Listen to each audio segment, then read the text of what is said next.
तो देखो आज की क्लास में हम लोग स्टेट लेजिस्लेचर को पढ़ेंगे और स्टेट लेजिस्लेचर पढ़ने में हम लोग क्या क्या पढ़ेंगे। सबसे पहले जानेंगे कि स्टेट लेजिस्लेचर क्या होता है और स्टेट लेजिस्लेचर का मेन काम क्या होता है।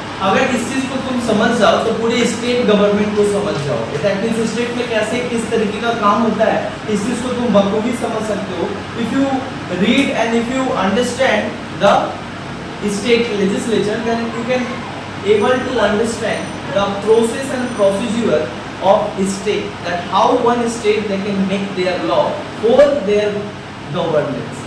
एक स्टेट अपने आप को चलाने के लिए और अपने राज्य को चलाने के लिए वहाँ पे कैसे कौन कानून बनाता है और कैसे। देखो जैसे ही तुम लोगों को पता है कि भारत में कानून का शासन चलता है ना, रूल ऑफ लॉ है ना, कानून के जरिए क्या होता है हर चीज को चलाया जाता है। उसी तरीके से जो है जैसे कि पूरे देश के कानून बनाने के लिए क्या है पार्लियामेंट है, उसी तरीके से अब इंडिया में तो 28 स्टेट है। India is a federal country, so federal country means the division of power between centre and state. क्योंकि हमारे देश में तो दो सरकार है ना, सेंट्रल गवर्नमेंट है और स्टेट गवर्नमेंट है। State have their own government है ना, state have their own power to govern the particular province. तो स्टेट जिस तरीके से जब शासन प्रशासन चलाता है तो स्टेट को भी तो कानून की आवश्यकता पड़ता है ताकि जिसके द्वारा वो पूरे राज्य को क्या कर सके, चला सके। तो इसके लिए क्या होता है कि हमारे संविधान में स्टेट लेजिस्लेचर का बात किया गया। अभी स्टेट लेजिस्लेचर क्या है, देखो स्टेट लेजिस्लेचर बेसिकली हमारा जो इंडियन सिस्टम है वो क्या है, फेडरल गवर्नमेंट है। India adopted a federal government, not purely federal, but more and less federal, because the power of division, there is the sharing of power between the central government and state government। हमारे देश में जो है basically ये जो federal संघात्मक सरकार है जहाँ पे क्या होता है दो सरकार पाया जाता है मेनली अगर देखा जाए, एक सेंट्रल गवर्नमेंट एक state government. Every state has their own government, that is called the division of power from central government to state government। this system is called federal government and federal system। इसी को तो कहा जाता है federal government बोलो या चाहे federal system बोलो, जहां पे क्या होता है कि शक्ति एक बॉडी के पास ना रह के बेसिकली क्या होता है शक्ति बटा होता है। तो यहाँ पे क्या होता है देखा जा रहा है कि इंडिया में क्या हो रहा है कि the power was divided between the center and the state। So this is the federal system in India।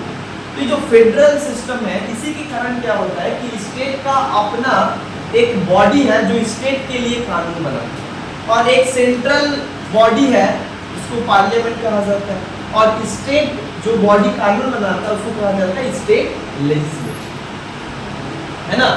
तो देखो बेसिकली क्या होता है कि जो स्टेट लेजिस्लेचर होता है वो बेसिकली क्या होता है, state legislature is the state legislative body. इसको ऐसे भी कह सकते हैं हम लोग कि स्टेट लेजिस्लेचर को स्टेट लेजिस्लेटिव बॉडी भी कहा जाता है। स्टेट लेजिस्लेचर एक्ट या स्टेट लेजिस्लेचर कहाँ पे काम करता है, स्टेट लेवल में काम करता है। ये जो स्टेट लेजिस्लेचर होता है ये बेसिकली कहाँ पे काम करता है, स्टेट पे काम करता है। स्टेट के लिए कानून बनाने के लिए जो है उस स्टेट में क्या होता है स्टेट लेजिस्लेचर होता है। जैसे ऐसे समझ सकते हो every state has there state legislature. जैसे भारत में जो है 28 स्टेट है ना, India is the union of state. How many state, the 28 state. तो ये जो 2800 स्टेट है 2800 स्टेट का अपना अपना चीफ मिनिस्टर है ना। इसका मतलब क्या समझ में आ रहा है, और एक पूरे देश को संभालने वाला है that is called prime minister. तो वो हो गया सेंट्रल जो पूरे देश को संभालने का रिस्पांसिबिलिटी है, और ये हो गया स्टेट जो अपने पर्टिकुलर एरिया को संभालने के लिए रिस्पांसिबल है ना।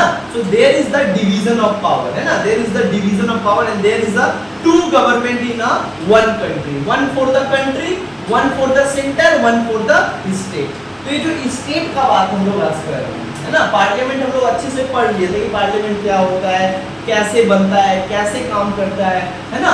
आज हम लोग पढ़ रहे हैं कि स्टेट लेजिस्लेचर कैसे काम करता है। बट स्टेट लेजिस्लेचर क्या होता है, देखो भैया स्टेट लेजिस्लेचर बेसिकली क्या होता है, एक स्टेट का क्या होता है लॉ मेकिंग बॉडी होता है। क्या होता है, लॉ मेकिंग बॉडी है ना।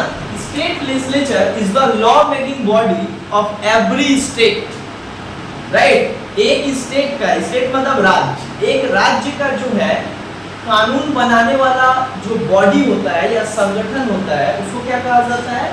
स्टेट लेजिस्लेचर कहा जाता है। So state legislature is the law making body of state and it works at the state level. और ये कहाँ पे काम करता है? स्टेट लेवल पे काम करता है। तो जितने भी 2800 स्टेट है सबका अपना अपना क्या है? स्टेट लेजिस्लेटिव मतलब स्टेट लेजिस्लेचर है, जो क्या करता है उस एरिया के लिए कानून बनाता है, जिससे वहाँ उस राज्य में शासन प्रशासन एंड लॉ एंड ऑर्डर को अच्छे से मेंटेन किया जा पाता है ना। हर एक स्टेट का तो अपना अपना एक जुडिक्शंस होता है ना। तो स्टेट क्या करता है? वहाँ पे कानून बनाकर क्या करता है? वहाँ पे शासन करता है। अब देखो ये जो स्टेट लेजिस्लेचर होता है ना, स्टेट लेजिस्लेचर जो होता है वो बेसिकली क्या होता है कि इसके बारे में हमारे संविधान में मेंशन किया गया article 168 to 212, article 168 to 212, article 168 से लेके 212 तक जो है बेसिकली संविधान में जो है ये मेंशन किया गया है। मतलब स्टेट लेजिस्लेचर के बारे में जो है आर्टिकल 168 से लेके आर्टिकल 212 तक बेसिकली क्या किया गया? संविधान में जिक्र किया गया और इसके पावर, फंक्शन, क्राइटेरिया, प्रोसेस, हर चीज को क्या किया गया? डिफाइन किया गया है ना। So basically state legislature is a constitutional body, constitutional law making body which works at the state level, जो स्टेट लेवल पे क्या करता है? काम करता है। और ये कानून बनाने वाला एक क्या है? बॉडी है जो स्टेट, अच्छा ये जो स्टेट लेजिस्लेचर है किसके लिए कानून बनाता है? ये स्टेट के लिए कानून बनाता है। किसके लिए कानून बनाता है? State legislature work at the state and makes law for the state, particular state के लिए क्या करता है? कानून बनाता है। अब बात यहाँ पे होता है कि जो स्टेट लेजिस्लेचर के पास कानून बनाने का जो एक्सक्लूसिव पावर दिया गया है, दैट मींस एक स्टेट वेस्ट बंगाल का स्टेट के लिए कुछ कानून बनाना है तो वेस्ट बंगाल लेजिस्लेटिव असेंबली क्या कर सकता है? केवल वेस्ट बंगाल के लिए कानून बना सकता है। पार्लियामेंट स्टेट लेजिस्लेचर मतलब वेस्ट बंगाल के कानून मतलब वेस्ट बंगाल का कोई भी समस्या पे पार्लियामेंट कानून नहीं बनाएगा, क्योंकि पार्लियामेंट पूरे देश के लिए कानून बनाता है, लेकिन स्टेट का पावर होता है एक पर्टिकुलर स्टेट के कानून को बनाना। जैसे वेस्ट बंगाल में जैसे अभी एक नया अभी केस पास हुआ रेप केस को लेकर कि वेस्ट बंगाल में अगर किसी के साथ भी अगर रेप होता है और इस तरीके का क्या होता है कि किसी के भी साथ अगर क्या होता है वायलेंस होता है तो उसके ऊपर जो है ये एक्ट लागू किया जाएगा और उसको विदिन 15 डेज के अंदर फांसी की सजा दिया जाएगा। That means what? This is only applicable for the people of West Bengal. It's not applicable for Odisha and Jharkhand because, and this is not applicable for the entire country because this law is actually made by the West Bengal State Legislative Assembly, है ना? That means West Bengal State Legislature. So West Bengal, that means state legislature, has very exclusive power to make law for particular state. ना अच्छा ये जो state legislature होता है जो state के लिए कानून बनाता है और जिस सब्जेक्ट के ऊपर कानून बनाने का पावर है, देखो स्टेट का भी तो एक सब्जेक्ट होता है, स्टेट में क्या क्या सब्जेक्ट होता है जिसके ऊपर स्टेट लेजिस्लेचर को पावर है कानून बनाने का, तो इसको संविधान में मेंशन किया गया। क्या मेंशन किया गया? बोला गया है कि state legislature can make law on the state list, on the state list या स्टेट लिस्ट। स्टेट लिस्ट का मतलब होता है स्टेट लिस्ट में बहुत सारा क्या होता है पढ़ा रहे पार्लियामेंट पढ़ा रहे थे, there is a state list and what is state list? There were some important subject mentioned under the state list where the state legislature has power to make law, है ना? स्टेट लिस्ट पे कानून बनाने का शक्ति किसको है? State legislature. और ये स्टेट लिस्ट क्या होता है? स्टेट का सबसे इंपॉर्टेंट सब्जेक्ट, स्टेट का सबसे इंपॉर्टेंट क्या बोलेंगे एरिया जहां पे स्टेट लेजिस्लेचर के पास एक्सक्लूसिव पावर दिया गया है कानून बनाने। समझ में आ रहा है? अब क्या क्या स्टेट लिस्ट में है इसको हम लोग और विस्तार में पढ़ेंगे, लेकिन पहले हम लोग ये समझते हैं कि स्टेट लेजिस्लेचर क्या होता है। ये समझ में आया? आर्टिकल 168 देखो ये जो है ना आर्टिकल 168, आर्टिकल 168 में कहा गया है establishment, article 168 mentioned about the composition of state legislature. ये जो स्टेट लेजिस्लेचर है इसका निर्माण कैसे होता है इसके बारे में आर्टिकल 168 में बताया गया है. दैट मींस इसके कॉम्पोजिशन के बारे में बताया गया है कि how state legislature is composed. Right, ये आर्टिकल 168 में जो है बताया गया है. अब समझते हैं कि स्टेट लेजिस्लेचर का निर्माण कैसे होता है. जैसे कि पार्लियामेंट का निर्माण होता है उसी तरीके से क्या होता है स्टेट लेजिस्लेचर का भी निर्माण होता है. कैसे निर्माण होता है क्या देखो, स्टेट लेजिस्लेचर जो है सबसे पहले स्टेट लेजिस्लेचर के बारे में बात करें. State legislature, every state has there state legislature. That means every state has there law making body and that law making body is called state legislature, which makes the law for particular state, particular subject of state list, है ना. तो 28वीं state का state government है और 28वीं state में क्या है state legislature है. मतलब state has their own law making body. State don't need to go and ask the parliament to make a law for that their subject, है ना. स्टेट के पास खुद का पावर है, खुद का बॉडी है जो क्या कर सकता है कानून बना सकता है. हमको दिल्ली जाने की जरूरत ना है. वेस्ट बंगाल में ही हमारा क्या है स्टेट लेजिस्लेचर जो वेस्ट बंगाल के लिए कानून बनाता है. इसे उसको कहा जाता है law making body of state. State legislature is the law making body of state. एक और बात है कि जो आर्टिकल 168 में मेंशन किया गया है कि स्टेट लेजिस्लेचर का निर्माण कैसे होता है. बट पहले ये समझो जो स्टेट लेजिस्लेचर होता है वो बेसिकली क्या होता है दो तरीके का होता है. कितने तरीके का होता है दो तरीके का होता है, यूनिकैमरल और बाइकैमरल, है ना. दो तरीके का स्टेट लेजिस्लेचर भी होता है. That means state legislature has two types. One is called unicameral and second is called bicameral, है ना. So unicameral means what? Unicameral means state legislature consist of only one house. जहां पे one house होता है, one house मतलब one chamber, मतलब state legislature का निर्माण केवल एक सदन को लेकर होता है, उसको कहा जाता है unicameral state legislature. So there are two kind of state legislature present and exist in India. One is called unicameral state legislature and second is called bicameral state legislature. What is the unicameral state legislature? Unicameral state legislature means where only one chamber exists and where only one chamber consists the state legislative body, and that is called only legislative assembly, है ना. और bicameral का मतलब क्या होता है जहाँ पे दो हाउस हो, टू चेंबर, टू हाउस, जहाँ पे क्या होता है स्टेट लेजिस्लेचर का निर्माण दो हाउस से मिलकर बनता है. एक को क्या कहा जाता है? एक को कहा जाता है लेजिस्लेटिव असेंबली, एक को कहा जाता है लेजिस्लेटिव काउंसिल, है ना. जैसे लाइक लोकसभा एंड राज्यसभा, हमारा पार्लियामेंट क्या है बाइकैमरल. बट स्टेट लेजिस्लेचर भी जो है वो भी बाइकैमरल भी हो सकता है, यूनिकैमरल भी हो सकता है. बट जहाँ पे बाइकैमरल होगा वहाँ पे दो हाउस मिलकर बनेगा, उसको कहा जाएगा बाइकैमरल स्टेट लेजिस्लेचर. और जहाँ पे एक हाउस लेकर क्या होगा वहाँ पे स्टेट लेजिस्लेचर बन रहा है, उसको क्या कहेंगे unicameral state legislature. So in India there are unicameral and bicameral legislature. It depends on the state, है ना. स्टेट के ऊपर डिपेंड करता है कि वो यूनिकैमरल है कि बाइकैमरल. यहाँ तक क्लियर हुआ? बाइकैमरल लेजिस्लेचर दैट मींस जहाँ पे दो हाउस मिलकर क्या होता है स्टेट लेजिस्लेचर का निर्माण होता है. बाई मतलब two, two houses consist the state legislature. Legislative assembly, legislative council. LA मतलब legislative assembly and LC मतलब legislative council, है ना. और जो इसके मेंबर होते हैं उसको यहाँ पे मेंबर लगा दो, बाकी तुमको पता चल ही जाएगा. जो इसका मेंबर होते हैं उसको कहते हैं मेंबर्स ऑफ लेजिस्लेटिव असेंबली, या उसी को एमएलए कहते हैं. और जो एलसी का मेंबर होता है उसको एमएलसी कहा जाता है, मेंबर्स ऑफ लेजिस्लेटिव काउंसिल.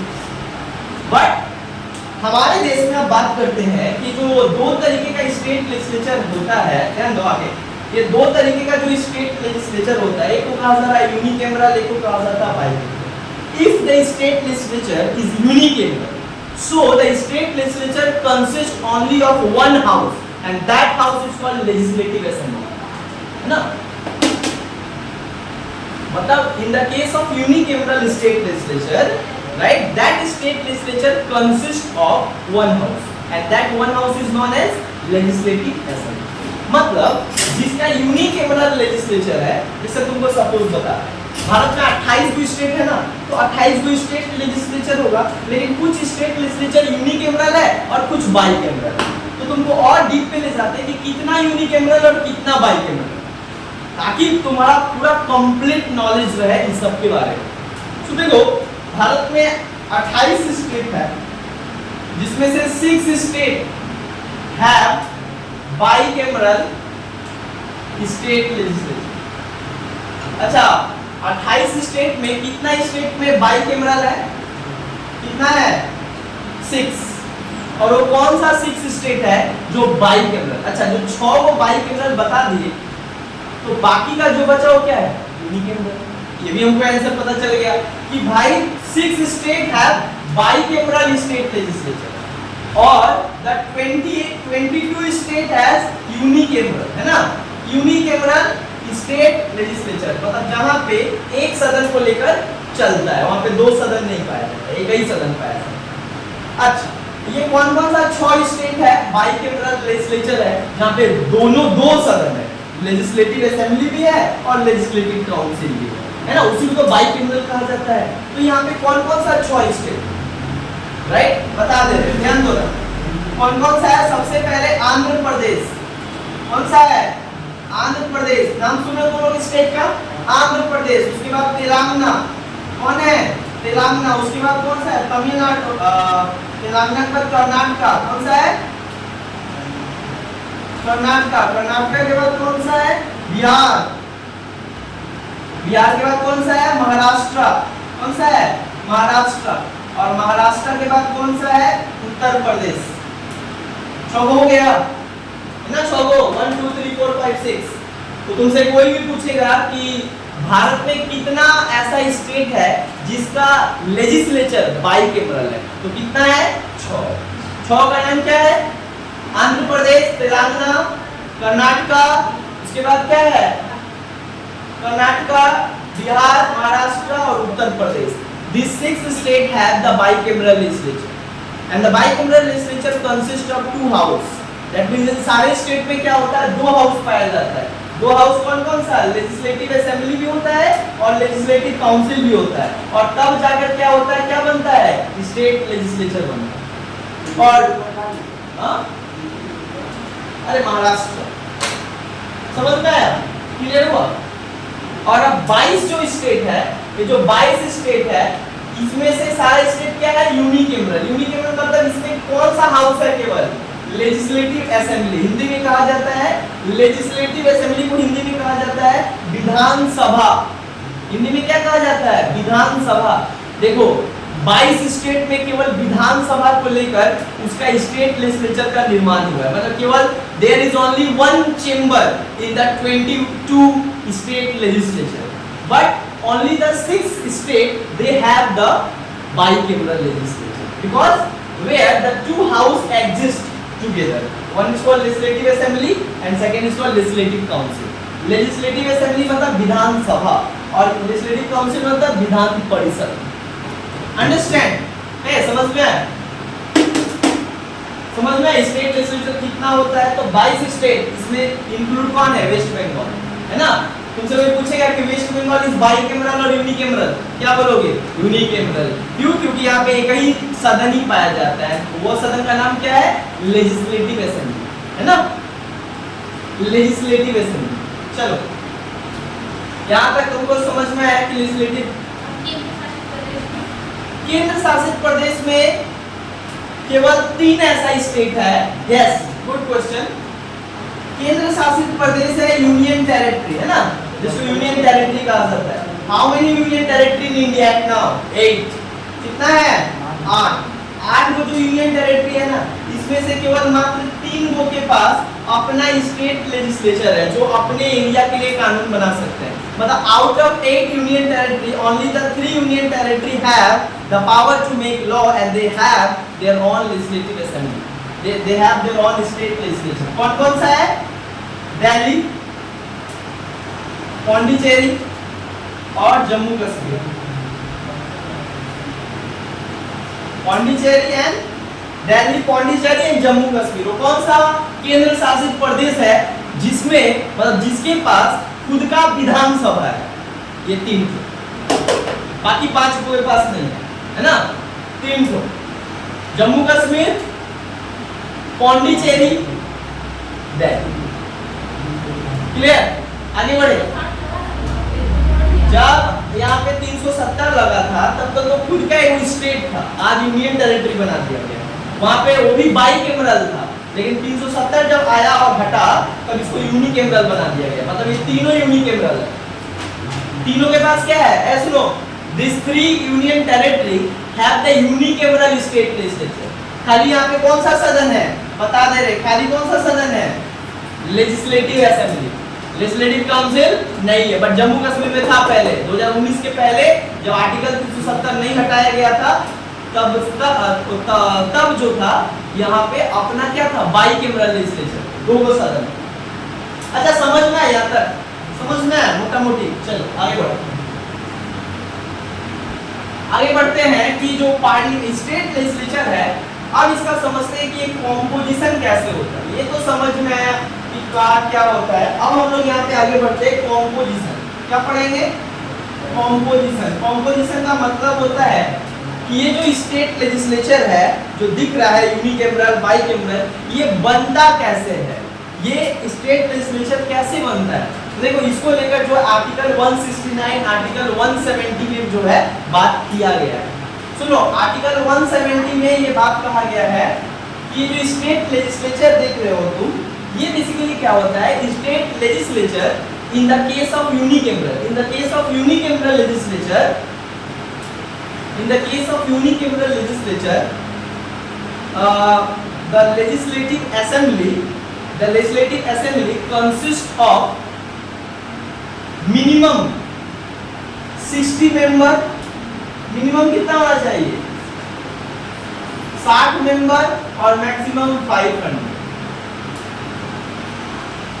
सुनो क्या बता रहे हैं, ध्यान दो अभी क्या होता है। अभी हम बात कर रहे हैं लेजिस्लेटिव असेंबली। लेजिस्लेटिव असेंबली जैसे कि पता है कि जो यूनिकैमरल लेजिस्लेचर है वहाँ पे क्या है? लेजिस्लेटिव असेंबली है।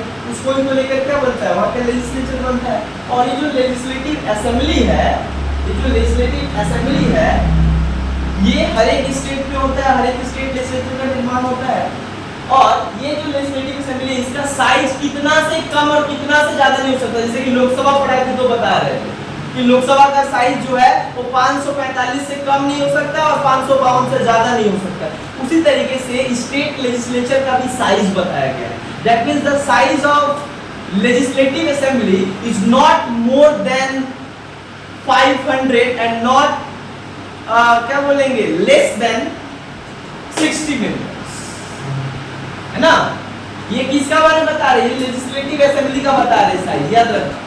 लेजिस्लेटिव असेंबली जो होता है वो किसी भी स्टेट का, किसी भी स्टेट लेजिस्लेचर का फर्स्ट चेंबर कहा जाता है। क्या कहा जाता है?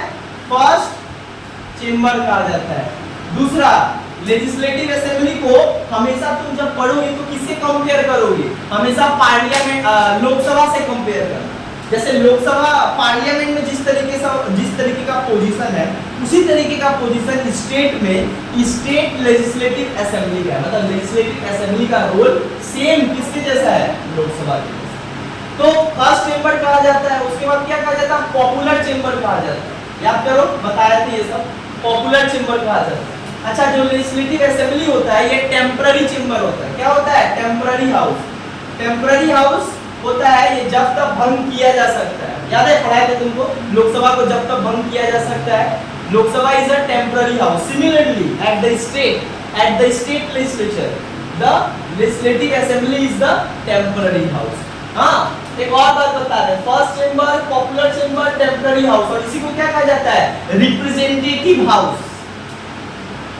Legislative assembly is the representative chamber of the West Bengal people. जैसे लोकसभा पूरे देश के लोगों का नेतृत्व करता है, क्योंकि वहाँ के लोग का मतलब लोग चुनकर जनता चुनकर अपने लोगों को भेजता है, अपने प्रतिनिधि को भेजता है, ताकि उनके बातों को सुना जाए, उनके दुख, उनके समस्याओं को सॉल्व किया जाए। उसी तरीके से स्टेट में जो लेजिस्लेटिव असेंबली होता है उसमें पूरे स्टेट वेस्ट बंगाल के कोने कोने से जनता चुनकर जो मेंबर को भेजता है वो लोग आते हैं। इसलिए इस हाउस को क्या कहा जाता है? Representative house of people. ये क्या करता है? स्टेट में जितने भी लोग हैं उसका प्रतिनिधि सभा है, प्रतिनिधित्व वाला सभा है, याद रखना। रिप्रेजेंटेटिव चेंबर या रिप्रेजेंटेटिव हाउस। अच्छा, तुमको बहुत सारा समझ में है लेजिस्लेटिव असेंबली को क्या कहा जाता है? अच्छा, जो इसका मेंबर होते हैं उसको क्या कहा जाता है? एमएलए। अब समझ में आया? जैसे तुम्हारा श्री रामपुर का देखो, और हर एक जो स्टेट है, पूरा जो स्टेट है वहां पे क्या होता है कि ये जो पूरा जो मेंबर आते हैं वो कैसे आते हैं, कैसे नहीं आते हैं उसको हम बताते हैं। पहले ये समझो, कितना से कम नहीं हो सकता है ये स्टेट लेजिस्लेचर, मतलब ये जो लेजिस्लेटिव असेंबली है कितना मेंबर से कम नहीं हो सकता है? 60।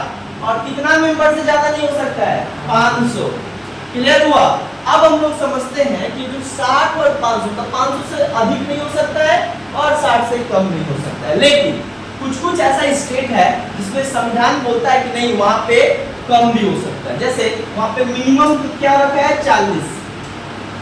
40 मिनिमम मेंबर होना, 40 मिनिमम मेंबर हो सकते। देखो 60 ना मिनिमम है, लेकिन कुछ स्टेट के लिए 40 ही रखा गया कि नहीं तुम्हारे लिए 40 ही सही। जैसे अरुणाचल, क्या है? अरुणाचल, गोवा। कौन कौन सा स्टेट है? अरुणाचल, गोवा, सिक्किम, त्रिपुरा। इन लोगों के लिए बोला गया तो कम जनसंख्या वाला, तो वहां पे कहां से लाएगा 50-60 इंसान? नहीं लाएगा। तो 40 लोग ही इसके लिए बोला गया कि मिनिमम वहां का कितना लोग होने से हो जाएगा स्टेट लेजिस्लेचर का निर्माण? 40। क्लियर हुआ? यहाँ पे क्लियर हुआ? ये जितना हमको इधर पता है। आगे बढ़ो। अब देखो ये जो एमएलए होता है, जैसे कि तुमको पता है कि अब एक स्टेट में ये कैसे जो 60 मेंबर और 500 मेंबर होता है, ये जो है कितना मेंबर होगा ये तो एक ओवरव्यू दे दिया गया कि 60 से कम नहीं होना चाहिए और 500 से ज्यादा नहीं होना चाहिए। तो अब कोई भी स्टेट का एग्जैक्ट एक मेंबर होता है, तो ये मेंबर एग्जैक्ट कैसे हो सकता है? It depends on the population and size of state. एक स्टेट का कितना मेंबर होगा, मतलब कितना स्टेट लेजिस्लेचर का सीट होगा, it depends on the population. It depends on the population of state. जितना ज्यादा पॉपुलेशन होगा उतना ज्यादा सीट होगा, जितना कम पॉपुलेशन होगा उतना कम सीट होगा। बट इन्हीं दोनों के बीच में होना चाहिए, है ना? और जिसके लिए एकदम कम है उसके लिए और कम बना दिया गया, बाकी सारे के लिए ये। अब समझा देखो, जब एक जो स्टेट है, जैसे एक एग्जांपल की तरफ ले लेते हैं वेस्ट बंगाल। वेस्ट बंगाल है ना स्टेट। अब वेस्ट बंगाल जो स्टेट है यहाँ पे क्या है? स्टेट लेजिस्लेचर है ना, इसको कहते हैं West Bengal state legislature. State legislature होता है। वेस्ट बंगाल के स्टेट लेजिस्लेचर कौन सा स्टेट लेजिस्लेचर है? Unicameral state legislature. तो यूनिकैमरल स्टेट लेजिस्लेचर मतलब लेजिस्लेटिव असेंबली है। अब ये जो लेजिस्लेटिव असेंबली है वेस्ट बंगाल में कितना सीट है स्टेट लेजिस्लेटिव असेंबली का? अब ध्यान दो, अब ये किसके ऊपर डिपेंड करेगा? The size of and number of legislative assembly of West Bengal it depends on the population of West Bengal. किसके ऊपर डिपेंड करेगा? Populations of West Bengal. West Bengal का पॉपुलेशन जो है दिखा गया 11 करोड़। अब 11 करोड़ का पॉपुलेशन है तो इसमें 11 करोड़ को पॉपुलेशन के आधार पे क्या किया गया? एक एक्ट आया, जिस एक्ट का नाम क्या था? Delimitation act of parliament. क्या था? डिलिमिटेशन एक्ट ऑफ पार्लियामेंट 1952, जो क्या करता है एक स्टेट के पॉपुलेशन के आधार पे वहां पे सीट डिसाइड करता है कि इस राज्य में स्टेट लेजिस्लेचर का कितना सीट होगा, और वो किस आधार पे डिसाइड करता है? पॉपुलेशन के आधार पे डिसाइड करता है। और डिसाइड करके क्या हुआ? जब सेंसस किया तो सेंसस करके वेस्ट बंगाल का कितना सीट हुआ? 294। How many seat in West Bengal legislative assembly? 294। West Bengal का लेजिस्लेटिव असेंबली में कितना मेंबर है, कितना सीट है? तो देखो स्टेट जो है ना, state has divided into several constituency and that constituency is called the political constituency।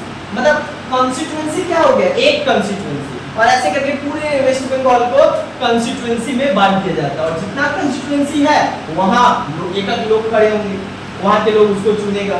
इस तरीके से पूरे वेस्ट बंगाल को कितने कंस्टिट्यूएंसी में बांटा गया है, कितना कंस्टिट्यूएंसी है यार, इसको ही आम भाषा में लोग सीट कहते हैं। कितना सीट है 294।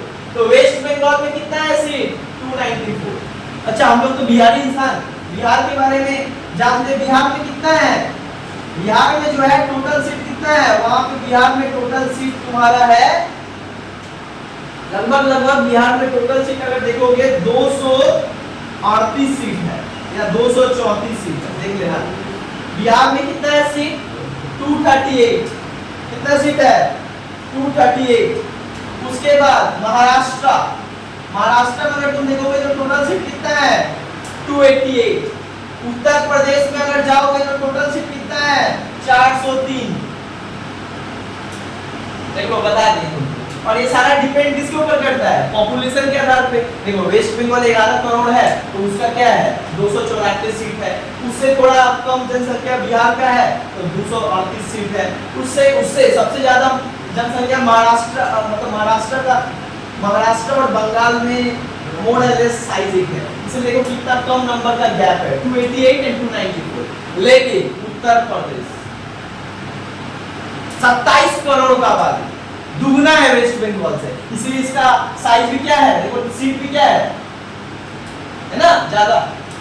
तो हम वही बता रहे थे कि size of legislative assembly vary from state to state population, क्योंकि सारे स्टेट का जनसंख्या अलग है तो वहां तो सीट भी ना अलग होगा, इसलिए तुमको दिखेगा कि हर एक स्टेट का जो सीट है वो अलग अलग होता है। क्यों? क्योंकि हर एक स्टेट का जनसंख्या भी तो अलग अलग होता है ना, तो जनसंख्या के आधार पर तो क्या होता है सीट अलॉट किया जाता है, क्लियर, सीट अलॉट किया जाता है। तो ये समझ में आया है ना, ये तुमको समझ में आया। वेस्ट बंगाल, बिहार, महाराष्ट्र, उत्तर प्रदेश, तुमको कंपोजिशन समझ में आया होगा कि किस तरीके से लेजिस्लेटिव असेंबली का निर्माण होता है ना। तो लेजिस्लेटिव असेंबली कैसे कंपोज होता है, तो ये लेजिस्लेटिव मतलब स्टेट लेजिस्लेचर कैसे कंपोज होता है लेजिस्लेटिव असेंबली को लेकर, है ना। और हर एक लेजिस्लेटिव असेंबली का जो सीट होता है वो अलग अलग होता है। जैसे पश्चिम बंगाल में कितना है 294, याद रखो। चलो आगे बढ़ते हैं। आगे हम लोग क्या बात करेंगे, ये तो बात की स्टेट लेजिस्लेचर के कॉम्पोजिशन, लेकिन कोई कोई तो बाइकैमरल भी है ना, कोई कोई तो बाइकैमरल लेजिस्लेचर ऐसे 6 को। सपोज दैट अगर हम तुमको ले ले उत्तर प्रदेश, अगर एग्जांपल ले ले तो उत्तर प्रदेश एग्जांपल है किस चीज का, बाइकैमरल स्टेट लेजिस्लेचर, ऐसे लिख दिए BSL, बाइकैमरल स्टेट लेजिस्लेचर। और बाइकैमरल किसको कहते हैं, जहां पे 2 हाउस होता है, मतलब लेजिस्लेटिव असेंबली भी होता है और लेजिस्लेटिव काउंसिल भी होता है। लेजिस्लेटिव असेंबली के बारे में तुमको पता है, फर्स्ट हाउस होता है, फर्स्ट चेंबर होता है, पॉपुलर चेंबर होता है, रिप्रेजेंटेटिव हाउस होता है और टेम्पररी हाउस होता है। बट जो ये दूसरा हाउस है लेजिस्लेटिव काउंसिल, जो कि बेसिकली बाइकैमरल में ही पाया जाता है, और जो कि उत्तर प्रदेश क्या है बाइकैमरल है, इसलिए वहां पे क्या पाया जाता है बाइकैमरल, मतलब लेजिस्लेटिव काउंसिल पाया जाता है। और ये जो लेजिस्लेटिव काउंसिल इसको क्या कहा जाता है, सेकेंड चेंबर, इसको क्या कहा जाता है एल्डर हाउस, याद है एल्डर हाउस बड़ा हाउस कहा जाता है। उसके बाद इसको क्या कहा जाता है परमानेंट चेंबर, याद है। सब भंग हो जाएगा लेकिन ये भंग नहीं, सब डिसॉल्व हो जाएगा, but legislative council can not be dissolve in any situation, इसलिए इसको क्या कहा जाता है परमानेंट चेंबर, है ना, परमानेंट चेंबर। अब ये जो लेजिस्लेटिव काउंसिल है ये तो समझ में आ गया ना, लेजिस्लेटिव असेंबली कैसे ये निर्माण होता है, depends on the size of population, जैसा साइज होगा उस तरीके का लेजिस्लेटिव असेंबली का मेंबर आएगा। और ये जो लेजिस्लेटिव काउंसिल है यहाँ का मेंबर को क्या बोला गया, बोला गया इसका साइज क्या होगा, ये तो हम जो साइज पता है किसका बताया लेजिस्लेटिव असेंबली का बताया कि 60 से कम नहीं हो सकता, 500 से ज्यादा नहीं हो सकता। बट जो बाइकैमरल स्टेट लेजिस्लेचर है वहां पे तो लेजिस्लेटिव काउंसिल भी है, तो संविधान में उसके बारे में भी कहा गया कि उसका साइज कितना होगा, बोला गया है कि मिनिमम साइज कितना होगा, मिनिमम साइज कितना होगा बोला गया है 1 कितना होगा? लेजिस्लेटिव काउंसिल का साइज डिपेंड करता है लेजिस्लेटिव असेंबली के ऊपर। सुनो ध्यान दो क्या बताया जा रहा है। The size of legislative council it depends on the size of legislative assembly. इसका साइज जितना होगा उसका 1/10 भाग, 1/10 मतलब 10वां भाग का एक भाग, मतलब अगर यहाँ पे 10 सीट है लेजिस्लेटिव असेंबली में तो लेजिस्लेटिव काउंसिल का कितना सीट होगा? 1। बट एक तो सीट किसी का नहीं है, हम तो 10 सीट तो किसी का नहीं है। अगर उत्तर प्रदेश का पकड़ो 400 सीट है लेजिस्लेटिव असेंबली का, 403 गो है, तो इसका 1% कितना होगा? 1% मतलब यहाँ पे इसके लिए 400 का यहाँ पे 100 पे हम लोग ना परसेंटेज निकालते हैं, तो अगर 400 का तुम अगर एक मतलब क्या 10%, अगर तुम 10% इसका निकालो तो 1/10 इसको कहा जाता है। तो 1/10 कितना होगा? 400 मतलब 40 है ना, 40 से ज्यादा, 40 से मतलब एक भाग से ज्यादा ही होता है। तो उत्तर प्रदेश में कितना लेजिस्लेटिव काउंसिल का सदस्य ये है? 100। कितना मेंबर है? 100। मिनिमम होना चाहिए कितना? 1/10। अब देखो मिनिमम तो यहाँ पे 40 निकल रहा है, अब मैक्सिमम इससे ज्यादा नहीं हो सकता है, लेजिस्लेटिव असेंबली के साइज से ज्यादा नहीं हो सकता है।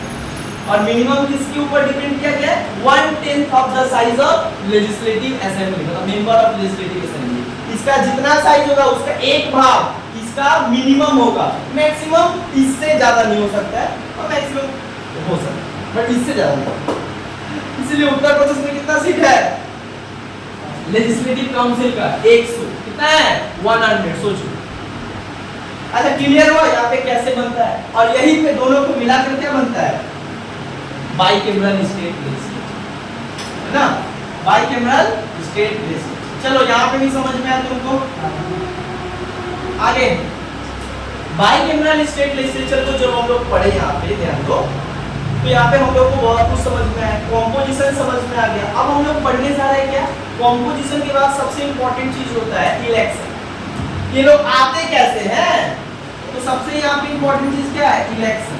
इनका इलेक्शन कैसे होता है? देखो ध्यान दो, ये जो लेजिस्लेटिव असेंबली होता है, ये जो लेजिस्लेटिव असेंबली होता है, the members of legislative assembly are elected directly by the people of that respective state. मतलब मान लो सपोज दैट वेस्ट बंगाल का स्टेट लेजिस्लेटिव असेंबली, इसका साइज बोल दिया गया कि 294 सीट है, मतलब 294 सीट से इलेक्शन होगा, 294 इंसान खड़ा होगा, ध्यान देना।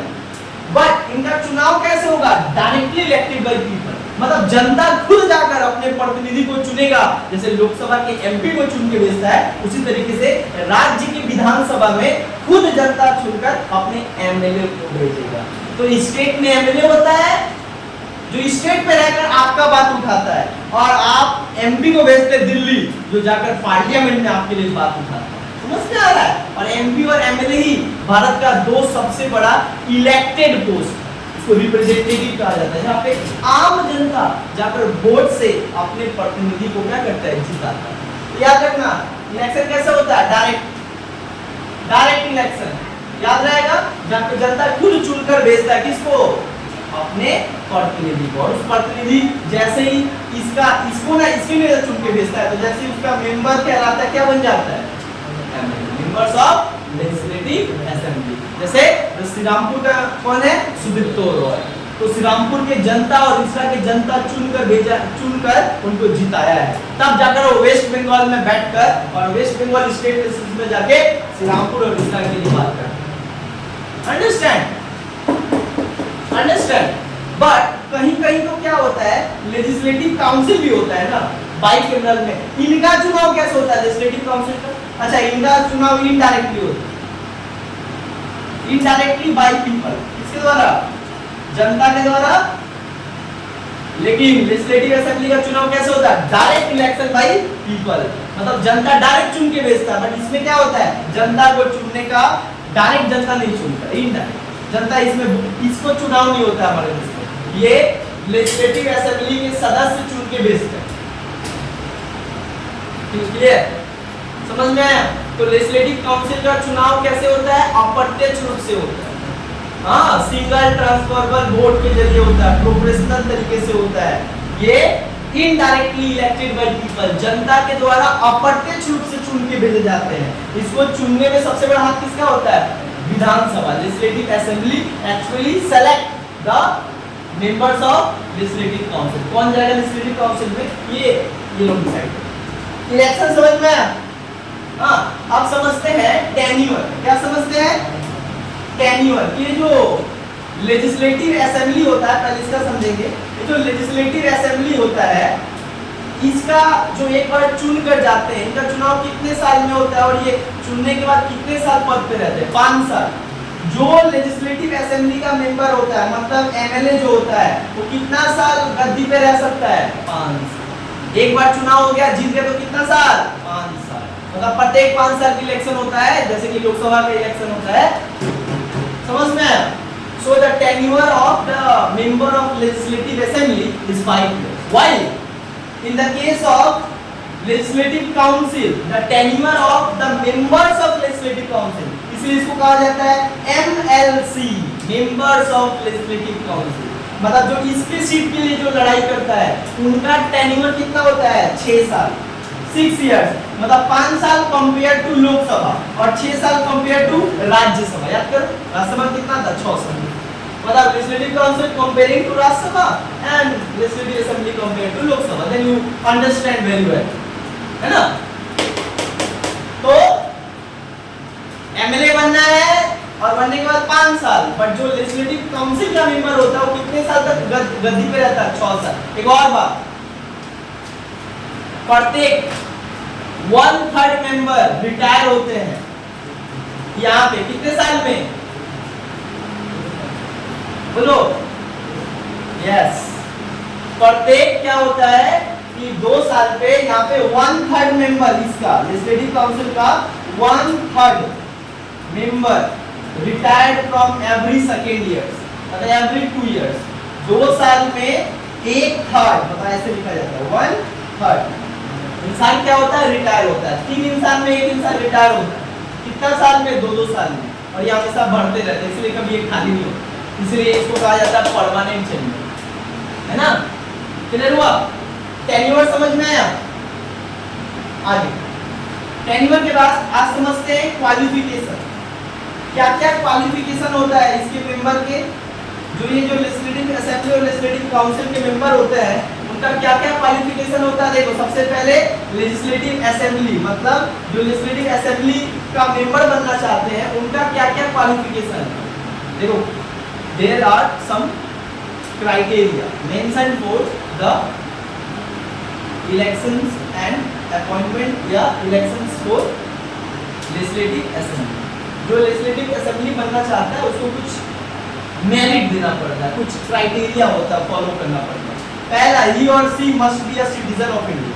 सबसे पहले क्या होता है? आप एमएलए बनो, सिटीजन ऑफ इंडिया होना चाहिए। आप अगर इसका सदस्य बनना चाहते हैं, इसका इलेक्शन लड़ना चाहते हैं, तो सबसे पहले क्या होना चाहिए?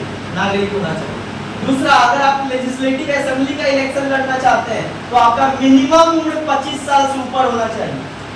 मिनिमम एज 25 इयर्स होना चाहिए। 25 बिलो 25 इयर्स नहीं होना चाहिए, नहीं तो आपको इलेक्शन नहीं लड़ने दिया जाएगा।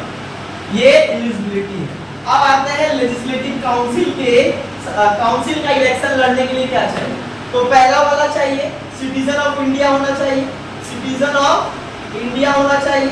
लेकिन दूसरा क्या चाहिए?